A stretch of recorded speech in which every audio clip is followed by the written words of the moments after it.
everyone, welcome back. So today I have this circle canvas that I've had in my studio for forever.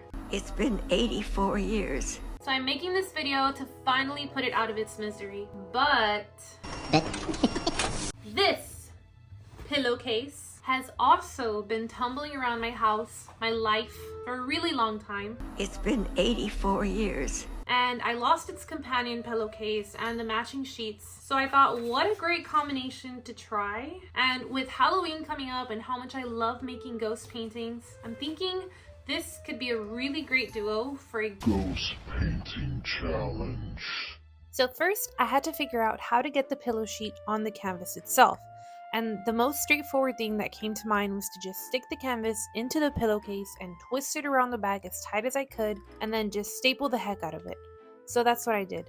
I used this DeWalt stapler I had, but I didn't realize that there was no staples in it, and I was so bummed and ready to throw it out and abandon this project when I remembered that I might have staples somewhere. Oh my gosh, you guys. I searched all my miscellaneous drawers and I couldn't find them, but I did find these Krabby Patty gummies.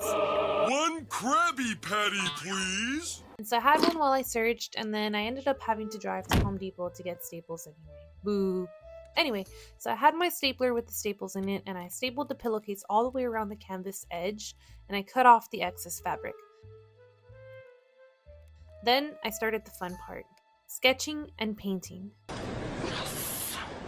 So I decided to paint a little ghost chilling on a comfy couch with a black cat next to it. And I added a little side table with a glass of wine and some paintings hanging over the top. It looked so cute in my head, and then I began adding color with this Sharpie acrylic paint marker.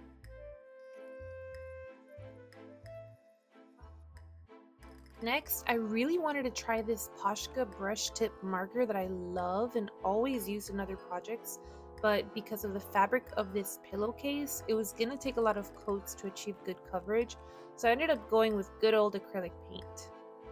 One of my favorite parts of this entire painting was the gold detailing that I included on the couch edges and the picture frames as well. I used this Marvi Yoshida Deco Color gold marker, and oh, it was beautiful. So shiny. Yeah. The shine on camera does not do it justice. And then to try to do it justice, I used this Delta Ceramcoat gold paint, and it looks so good in combination. I am really proud of these little details. Here I'm painting in the little side table, adding some shadows under the couch, filling in the ghost's glass with some wine, touching up the couch a little bit. For the ghost himself, I'm actually using watercolor brush pens. They're really good for blending and softly adding shadows and definition.